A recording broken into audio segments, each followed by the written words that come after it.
Hey friends, happy Tuesday. I promised you that I would show you the recipe for the protein chocolate chip cookies, and so we're gonna do that right now. I'm gonna get everything out, get it started. What you wanna start with is a 350-degree oven, so go ahead and set your oven, and let's get these cookies working. All right, let's talk about our ingredients. First things first, you need a good solid vanilla protein powder. Jim is our tried and true absolute favorite. It's the Tahitian vanilla flavor. You can do so much with it, you really can. I love every flavor that they've ever come out with, but the Tahitian vanilla is super versatile and it's perfect for these cookies, so I recommend something that's vanilla or something that's plain without flavor, but the vanilla does give a good flavor to it. You need a good coconut oil. I like to use an organic coconut oil. We are gonna melt some of this, so just doesn't matter if it's melted or it's compact, our oven is ready. You also need some baking powder, some dark chocolate chips or dark chocolate chunks. I have both. As you can see, I've kind of mixed and matched back and forth. And you need some almond flour and some non-dairy milk. Okay, so these are dairy-free, like I said. They are also gluten-free, and they don't have any egg products in them. So we don't need any eggs or anything like that. So win-win, right?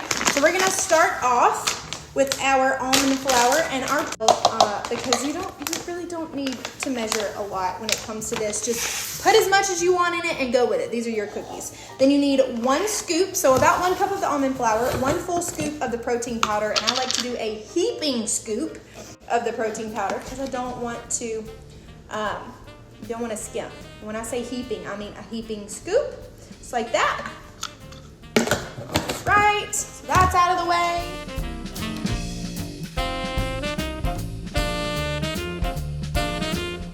Also pause there and let you know that if you want these cookies to be completely dairy-free, I want to make this important note that you need a protein that states that it is dairy-free and gluten-free, because Jim actually does have whey protein and all of that in it.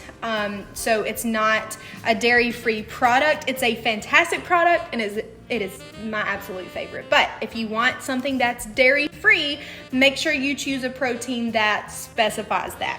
Also, with your dark chocolate chunks and chips, you want to make sure that you get those dairy-free and gluten-free as well. So these cookies can be made that way, which is why I'm showing you this, because some of the ingredients that I have are not dairy-free and gluten-free, but they can be made that way. So, very versatile recipe here. Next item of business is our baking powder. I'm gonna use a 1/2 teaspoon of this. I've got a 1/4 teaspoon measuring spoon here, so I'm gonna do 2 of these to make it a 1/2 teaspoon, just like that.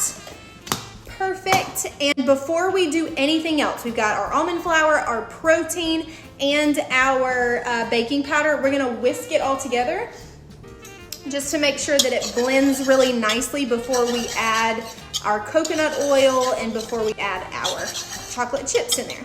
So that all the baking powder is mixed in, the protein's mixed in with the almond, all that good jazz. So important step to make sure you do before you go any farther. All right, cool, just like that, that's all you gotta do. Now, the next step is we're gonna add some coconut oil into a bowl or a mixing bowl, whatever you have, about 1/4 cup. Okay, so we've got our coconut oil all melted. I'm gonna pour this in, and I thought that I was recording a second ago, and I wasn't, so I already added the milk in, so just make sure you do put your milk in. You're gonna add 2 tablespoons, so small amount. 2 tablespoons of coconut oil, 2 tablespoons of milk, and 1/4 of a cup of coconut oil. So I'm just gonna mix it. I'm not gonna like stir mix, kind of gonna fold it all together. And if you feel like you need to add a little more milk, add a little more as you go, because I like to start off, mix it, and if it's kind of dry, add a little bit more and a little bit more and a little bit more instead of adding too much and then it's way too watery and then like it's kind of hard to go back from that. You got to add a lot more dry ingredients. So a little bit goes a long way, and then add a little as you go. Want maybe even just a little bit more wet than that. And then we're gonna add our chocolate chips or chocolate chunks, and that is free game. You add as much as you want. So this is pretty much the texture you wanna be at. It's very battery. I don't really know the word I'm looking for here, but it's really soft, but it's also like if you push and make a little indent, it's gonna stay there. Add our chocolate chunks or chocolate chips, whatever you desire. I actually added both of mine in the same bag, so I'm gonna have a little bit of everything. And these are not gonna make like a full, 12 cookies or anything like that. And here's why I say that.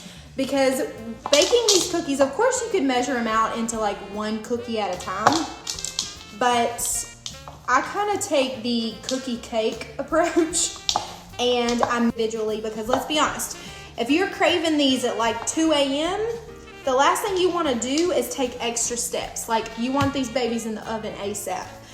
And that's exactly what I do, because we mix all the chocolate chips in, and then I'm literally going to dump it directly on top and spread it out just a little bit. And I like to let it bake all as one cookie and then just cut it like a cookie cake.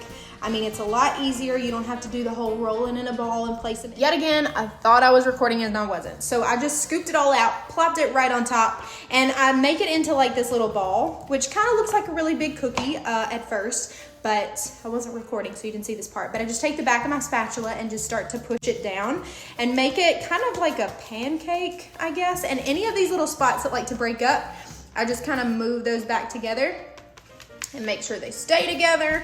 And then any of the chocolate chips that try to like peek out and go rogue, I just shove those babies back in there. All right, so you don't want it to be super thin, but about like that. And I'm just gonna pop it in the oven for about 10-ish minutes. Sometimes it takes a little bit longer, just until it's lightly golden brown on the outside. And then I take it out, sit it on the counter, and let it cool for about 5 minutes, and continue to finish cooking and cooling at the same time on the sheet. And then we're gonna cut it up and try it out. So let's get to baking, and I'll let you know what it looks like when we're done. Excuse my oven, I'm in the process of getting stuff to clean it, and also my Tinkerbell slippers, so don't judge me too much. But you see how the cookie is starting to, let me see if I can get it to focus, starting to kind of puff up a little bit. That's what we're looking for. So it's gonna be a nice chunky cookie. Officially reached 10 minutes, and it's not quite there yet. Turner is staring. It's not quite there yet, so I'm gonna let it go for another 3 minutes and check it again. I'm just looking for that nice golden brown on the outside, like not burnt, but like very golden brown. It's still a little white, if you know what I mean. If that makes any sense. Kind of looks like flour still in the oven. And that happens, so just be patient with it. It's worth it. It looks beautiful. I don't know why I just gave it a gender, but it looks so good. So this is the brown that I'm talking about. Not like, burnt, just lightly golden. You see like right here, lightly golden brown. That's what we're looking for. So I'm gonna let it sit over here off of the oven, just on the kitchen counter. And I'm gonna let it sit here for about 5 minutes or so and let it cool just a little bit. And then we're gonna cut it open and check it out. It smells so good. I am impatient. It's only been about 3 minutes, close enough to 5. So I'm gonna cut it open. I'm so excited, it smells so good, and I need a bite of it right now. So let's check it out. Look at that. Oh my gosh. I just broke it open, but let's get kind of in the center here so you can see. And I've just got a fork because why not? But look how gooey. And you can see like it's completely done.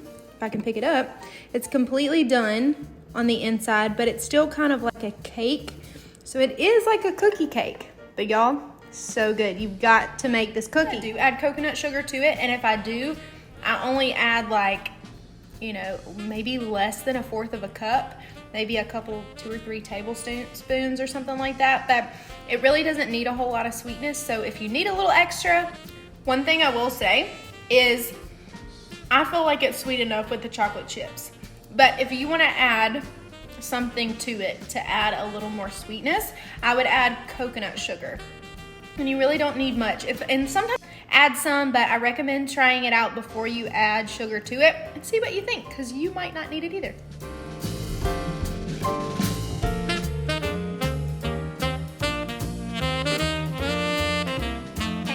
for watching. Don't forget to like, comment, and subscribe if you like this video. And if you're watching this and you don't know what the weekly Fuel Up is, head over to our website listed on the screen and sign up for our weekly Fuel Up email. We send out every Sunday at noon. See you next time, friends. Have a blessed rest of your week and fuel up.